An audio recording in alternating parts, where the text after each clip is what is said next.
Mantap abang nih. Wah, aku baru tahu, makanya Mantap dari dulu abang nih. kenal. Ih, udah kenal dari dulu, cuman kan ngobrol kayak begini baru sekarang, Bang. Kita memang iya, kita Iya. kan bergerak di atas bangunan pemikiran-pemikiran besar. Tidak hanya itu. Di zaman sekarang nih, Bang, di zaman pemerintahan sekarang, abang melihat rasisme dan lain-lain lebih ya ke abang oke lah, tapi keseluruhan gitu lebih longgar atau lebih ketat atau gimana, Bang? Kan ini, kan saya bilang, saya mengikuti waktu demi waktu. Itu dari tahun 96 sampai dengan hari ini. Ya, Sejak 2016, rasisme menjadi sangat masif. ya, oke. Masif, terencana, terstruktur, sistematis. Dan rasisme itu, boleh nggak saya kasih tunjuk contoh?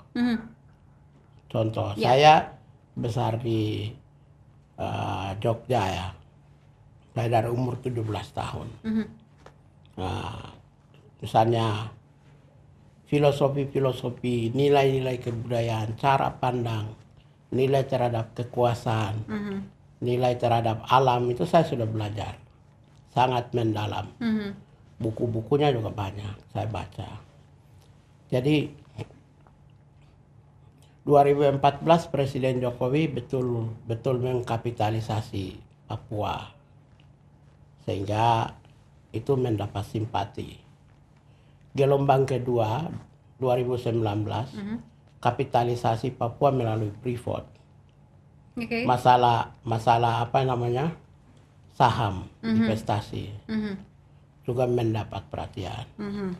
Detik ini Indi 34 menteri, satu manusia pun tidak ada dari Papua. Ada apa? Apakah itu di atas bangunan, presiden bekerja di atas bangunan Bhinneka Tunggal Ika? Apakah Bhinneka Tunggal Ika itu substansial ataukah simbolik? Substansial itu kan harus tanggung renten, share authority, distribution of power. Mosaik Indonesia itu tergambar. Di Amerika aja wapres kulit hitam, menteri pertahanan kulit hitam, ada sekitar 5, 7, 6, 8 semua. Kan Indonesia itu harus tampilkan karena itulah Jadi harus identitas. ada perwakilan satu-satu dari berbagai Apakah tempat. itu rasis, diskriminatif, atau presiden lupa Jokowi? Kalau basisnya profesional. Kalau belajar sejarah emang profesional mereka lebih hebat. Maaf ya, ada menteri yang banyak tidak tahu bahasa Inggris loh. Banyak moralnya rusak, nyatanya masuk penjara semua. Nggak semua, masih ada. Banyak yang masuk, banyak yang rusak. Yang jelas masuk penjara itu sudah pasti moralnya rusak. Oke. Ada menteri yang sekolahnya tidak jelas, tidak punya kapasitas. Kalau soal Punya HAM? jam terbang, Kalau soal HAM di jadi- zaman sekarang? Jadi kalau inti nanya tentang saya apakah, jadi diskriminasi itu tidak hanya kata, rasisme itu tidak hanya kata, verbal. Rasisme itu adalah perbuatan tindakan. Kalau yang di negara-negara lain itu disebut segregatif, segregasi, Ya. segregasi, memisahkan. Nah, jadi ketika ada komunitas minoritas itu tidak ikut diberi kesempatan, maka di Afrika Selatan disebut apartheid. Jadi kalau wujud pimpinan nasional tidak mencerminkan Bhinneka Tunggal Ika, apa disebut? Itu kan nama lain daripada segregatif, Oke. diskriminatif, dan rasialistik. Ini kalau saya kasih contoh, dari 34 menteri, satu pun dari Papua tidak ada. Emang orang Papua bodoh? Maaf aja ya. Iya. Apa aja, suruh maju presiden aja bisa. Ya udah. Kalau dilihat kompetensi berdasarkan undang-undang, yang diberitakan berdasarkan undang-undang dari sisi pendidikan, keterampilan, attitude moral mental, hanya ukuran ini aja atas perintah undang-undang, maka orang Papua memenuhi juga. Abang kalau ditawarin jadi Menteri Hukum dan HAM mau? Saya gini, boleh nggak jujur?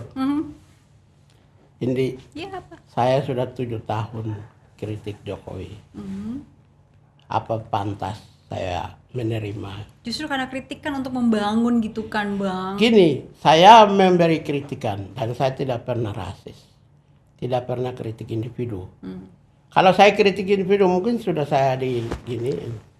Semua hari ini, semua orang yang baser-baser itu sedang cari semua, sedang browsing semua kata-kata saya. Untuk cari kalau siapa tahu ada celah hukum. Tapi ingat, saya belajar di luar negeri. Saya pernah pimpin 5 tahun sebagai penyelidik Komnas HAM. Oke. Sangat tidak mungkin kata-kata saya merendahkan martabat manusia, merendahkan individu, merendahkan suku. Kalau dari kata-kata, kalau mereka punya foto atau video atau sesuatu dari jalur yang lain,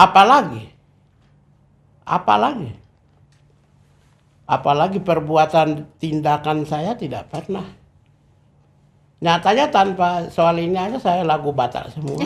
Tadi malam makan B2. Dan saya tidak upload di mana-mana. Maaf ya. Saya tidak pernah upload. Tadi duduk sama-sama, tadi malam duduk sama-sama dengan teman-teman saya. Ya, teman saya dari Sumatera Utara. Jadi tadi juga WA-WA-an dengan Effendi Simbolon, DPR RI. Bang, apa kabar gitu. Ngobrol-ngobrol biasa. Jadi apa yang kita lakukan tidak semua harus kita munculkan. Karena apa? Karena seorang yang hebat itu tidak perlu mempertontonkan kehebatannya. Hebat itu cukup untuk dirinya dan orang-orang seputarnya. Nyatanya 5 tahun di Komnas HAM. Selama 5 tahun hasil polling di Komnas HAM itu saya komisioner favorit. 5 tahun. Jadi kalau orang terdekat menjadikan Anda favorit, maka mereka yang mengetahui siapa Anda. Tidak usah dinilai oleh orang-orang yang jauh sana. Ini kapan nih? 2020. Right. Ini abang nih. Bella Habib Rizik, tokoh Papua meradang saya diremehkan Presiden Jokowi. Kapan ini bang? Ini abang? Iya, sebenarnya kata-kata saya tidak linier seperti begitu. Kembali mengingatkan. Mungkin kalau baca isinya itu mungkin berbeda itu. Oke, terkait. Yang mengatakan bahwa 2 hari lalu dirinya sempat menyambangi kantor. Oh, itu yang 2017 ya ini. Iya, ini begini, maksudnya begini. Dirinya sempat mendatangi 2017 kan saya sudah selesaikan yang tadi saya jelaskan itu. Kemudian Presiden Jokowi tidak konsisten.